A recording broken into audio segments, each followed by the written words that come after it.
শেষ কথা বলি এবার, দোয়া কবুলের 5টা শর্ত। এই কথা বলে আজকের আলোচনা শেষ। সবাই এবার অনেক খুশি। কয়টা শর্ত? জোরে বলেন। ধৈর্য আছে মাশাআল্লাহ, ওঠে নাই তেমন। মাঝে মাঝে একটু ধমক দিয়ে যাতে না ওঠে, বেশি বিশৃঙ্খলা করে ফেলে। এখন আবার ঠান্ডা হয়েছে। কয়টা শর্ত মনে থাকবে? এই যারা বলেন দোয়া কবুল হয় না, দেখেন নিজেদের সাথে মিলে কিনা।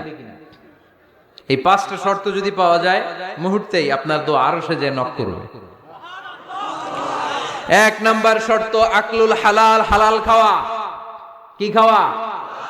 আমরা দুইটাই খাই, হালালও খাই হারামও খাই। বেশি খাই কোনটা? হ্যাঁ, কি খান? আমি কই নাই কিছু, আপনারাই কইছেন।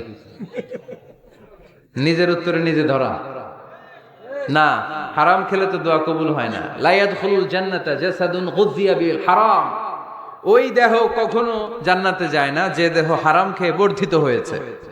কেন দোয়া কবুল হয় না? মিলিয়ে নেন নিজের জীবনের সাথে, জাস্ট একটু মিলিয়ে নেন, খেয়াল করেন। আকলুল হালাল 1 নাম্বার শর্ত। ইউর ইনকাম শুড বি হালাল, ইউর ফুড শুড বি হালাল, ইউর ড্রিঙ্ক শুড বি হালাল, ইউর ফ্ল্যাট শুড বি হালাল, your bank balance should be হালাল। চিল্লায় বলেন ঠিক কিনা?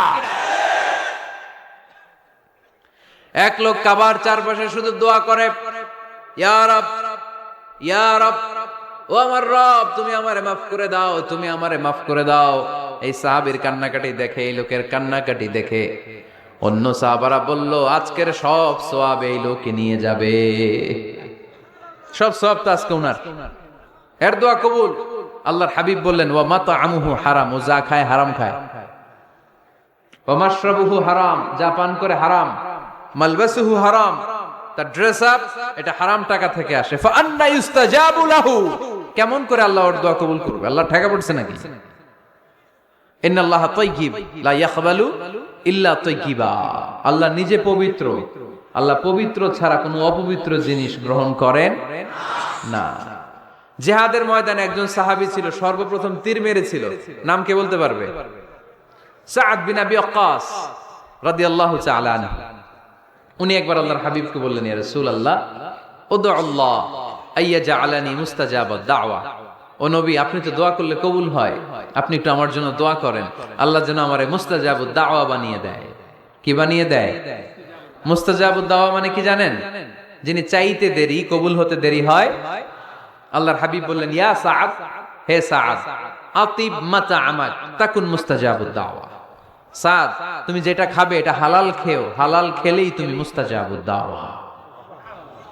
সুবহানাল্লাহ পড়বেন না? আকলুল হালাল শারতুন লিকবুলি দুআ, দোয়া কবুলের প্রথম শর্ত। হারাম খেয়ে দোয়া করলে ওই দোয়া কখনো কবুল হবে। 2 নাম্বার শর্ত, দোয়াটা করতে হবে একজনের কাছে, তিনি কে? চাইতে হবে একজনের কাছে, তিনি কে?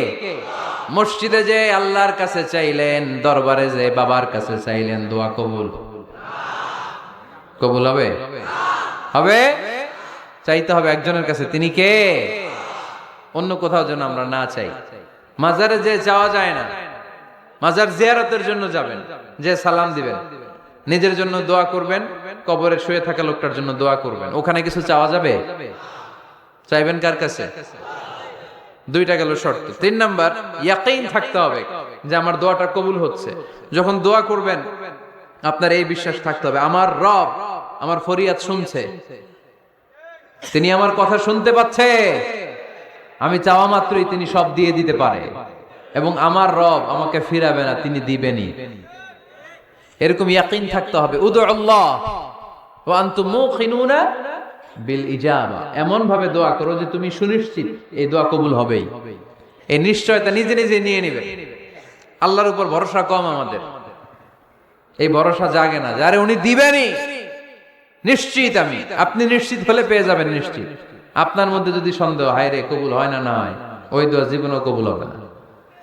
ঠিক কিনা? 4 নাম্বার শর্ত, সালাতু আলা রাসূলিল্লাহ, আল্লাহর হাবিব সাল্লাল্লাহু আলাইহি ওয়াসাল্লামের উপর দুরূদ পড়া। কুল্লু দুআ মাহজুব মাওকুফুন বাইনাস সামাই ওয়াল আরদ। আমরা যা দোয়া করি সব আকাশ জমিনের মাঝখানে পেন্ডিং হয়ে থাকে। মা লাম ইউসাল্লা আলাইহি, আল্লাহর হাবিব বললেন যতক্ষণ না আমার উপর দুরূদ শরীফ পড়া হয়। আওয়াজ করে সবাই পড়েন সাল্লাল্লাহু আলাইহি ওয়াসাল্লাম। আল্লাহর হাবিব সাল্লাল্লাহু আলাইহি সাল্লামের উপর দুরূদ না পড়লে ওই দোয়া কঠিন কালে আল্লাহ কবুল করেন। আকাশ জামিনের মাঝখানে পেন্ডিং। মেসেজ করেছেন আপনার বন্ধুকে, আপনার মোবাইলে টাকা নাই, মেসেজটা কি হয়ে থাকে? পেন্ডিং, তাই না? যখনই টাকা ঢুকাবেন সাথে সাথে সেন্ড। আপনার সব দোয়া পেন্ডিং হয়ে আছে আকাশ। আজকে দুরূদ করে দিবেন, সব সেন্ড। মুআল্লাক, সব ঝুলে থাকে। মাহজুবুন মুআল্লাকুন বাইনাস সামাই ওয়াল আরদ। মনে থাকবে ভাইরা? 5 নাম্বার সর্বশেষ শর্ত হলো মুওয়াফাকাতুদ দুআ বিদ দাওয়াব। শুধু দোয়ায় কাজ হয় না, দোয়ার সাথে মাঝে মাঝে দাওয়ারও দরকার আছে না নাই? দোয়াও লাগবে, দাওয়াও লাগবে, ঠিক কিনা? আপনার ছেলের জন্য আপনি দোয়া চাইতে আসলেন, হুজুর দোয়া করেন। অনেকে কলম নিয়ে আসে আমাদের কাছে, কলম। আমি ভাবছি আমারে গিফট করবে, পরে কয় না, গিফট না, ফু দিয়া দেন। ফু দিয়ে দেন কেন? আমার ছেলের পরীক্ষা, আপনার ফু পাইলে গোল্ডেন এ প্লাস। আমি কই সর্বনাশ, লেখাপড়া না করলে ডবল জিরো পাবে, দোয়ায় কাজ হবে না। আগে পড়াশোনা করতে হবে, তারপরে দোয়ায় কাজ হবে, ঠিক কিনা? দোয়াটা ভ্যালিউ অ্যাড করে, ইট অ্যাডেড দ্য ভ্যালিউ। কিন্তু আগে লাগবে লেখাপড়া, আগে লেখাপড়া। অসুস্থ হয়েছেন, খালি দোয়া চাইতেছেন। চিকিৎসা নেয়া বড় সুন্নাহ। আল্লাহর হাবিব সাল্লাল্লাহু আলাইহি ওয়াসাল্লাম অসুস্থ হলে চিকিৎসা নিতেন। সুবহানাল্লাহ পড়েন। দোয়ার সাথে দাওয়া লাগবে। এক ছেলে পীর সাহেব হুজুরের কাছে দোয়া চাইছে, হুজুর আমার সন্তান নাই, আল্লাহ যেন একটা ছেলে দেয়, দোয়া করেন। হুজুর দোয়া করছে, ছেলে হয় নাই।